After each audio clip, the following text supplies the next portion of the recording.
Survey ఏదైనా ఒకటి రెండు మినహాయించి జాతీయ స్థాయిలో బీజేపీదే, ఏపీలో వైసీపీదే అధికారం అని తేల్చి చెబుతున్నాయి. మరీ ముఖ్యంగా 2-3 నెలల క్రితం ఇవే సంస్థలు ఏపీలో రాజకీయ పరిస్థితులపై సర్వేలు నిర్వహించి టీడీపీ గ్రాఫ్ పెరిగినట్లు చెప్పాయి. అలాగే వైసీపీ గ్రాఫ్ బాగా పడిపోతున్నట్లు స్పష్టం చేశాయి. అయితే కాలం ఏపీ రాజకీయాల్లో మార్పు తీసుకొచ్చినట్లు కనిపిస్తోంది. ఇప్పటికైతే సర్వేల ఫలితాలు రోజు రోజుకు వైసీపీలో జోష్ పెంచుతున్నాయి. అలాగే కూటమిలో అలజడి రేపుతున్నాయి. ఈ దఫా అధికారంలోకి రాకపోతే మరీ ముఖ్యంగా టీడీపీ భవిష్యత్ ప్రశ్నార్థకమే. ఇక జనసేన పవన్ కళ్యాణ్కు ప్రత్యేకంగా పోయేది వచ్చేది ఏమీ లేదు. ఎందుకంటే 10 ఏళ్లుగా ఆయన ఎన్నికల్లో పోటీ చేయకుండా, అలాగే పోటీ చేసి పవన్ కళ్యాణ్ గెలవకుండా హాయిగా ఆయన వ్యాపారం ఆయన చేసుకుంటున్నారు. ఈ నేపథ్యంలో సర్వేల ఫలితాల విషయంలో వైసీపీ జాగ్రత్త పడాల్సిన అవసరం ఉంది.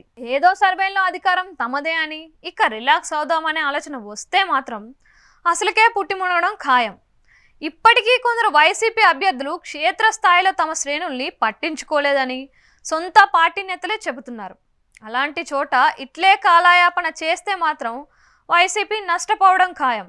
మరి ముఖ్యంగా కొన్ని సర్వేల్లో 125-130 సీట్లు వస్తాయని చెబుతున్నారు. కొన్ని జిల్లాల్లో వచ్చే సీట్లపై అతిశయోక్తి కనిపిస్తోందన్న అభిప్రాయం వ్యక్తమవుతోంది.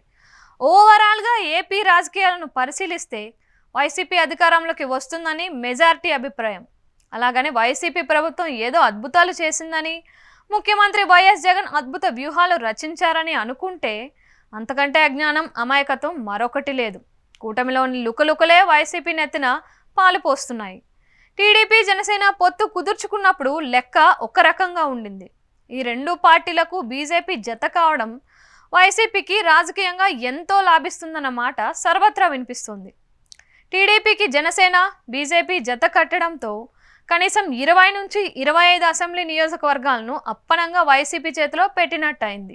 ఎన్నికలు జరగక ముందే జగన్కు చంద్రబాబు ఇన్ని సీట్లు ఇస్తే అధికారంపై వైసీపీకి ధీమా కలగకుండా ఎలా ఉంటుంది? టీడీపీ పోటీ చేసి ఉంటే తప్పక గెలిచేదని, ఇప్పుడు ఆ స్థానాల్లో జనసేన, బీజేపీ పోటీ చేస్తడం వల్ల వైసీపీ గెలుపు నల్లేరుపై నడక అని స్వయంగా ప్రధాన ప్రతిపక్ష పార్టీ నాయకులే బహిరంగంగా అంటున్నారు. అనవసరంగా పొత్తుకెళ్లి చంద్రబాబు చిత్తు అవుతున్నారనే భావన ప్రజానీకంలో క్రమంగా పెరుగుతోంది. ఈ వాతావరణం వైసీపీకి రాజకీయంగా తప్పకుండా ప్రయోజనమే. ఎందుకులే అబ్బా, మళ్ళీ జగనే అధికారంలోకి వచ్చేలా ఉన్నారని మనం ఎందుకు రాసుకొని పూసుకొని చేయాలనే నిరాశతో చాలామంది మౌనాన్ని ఆశ్రయిస్తున్నారు. ఇవన్నీ పరిగణలోకి తీసుకుంటే వైసీపీ అధికారానికి ఢోకా లేదని చెప్పడంలో అతిశయోక్తి లేదు. అయితే ఇదే సందర్భంలో ఇక అంతా అయిపోయిందని, అధికారంలోకి వచ్చినట్టే అని భావించి వైసీపీ అభ్యర్థులు లైట్గా తీసుకుంటే నష్టపోవడం ఖాయం. సర్వేలను ఏమాత్రం పరిగణలోకి తీసుకోకుండా ముందుకు వెళితేనే వైసీపీ మరింత లాభపడుతుంది. ఆ మాయలో గనక పడితే దారుణంగా నష్టపోతారని హెచ్చరించక తప్పదు. ముందు తమ పని తాము చేయాలి, ఆ తరువాతే నిర్ణయాన్ని ప్రజలకు వదిలేయాలి.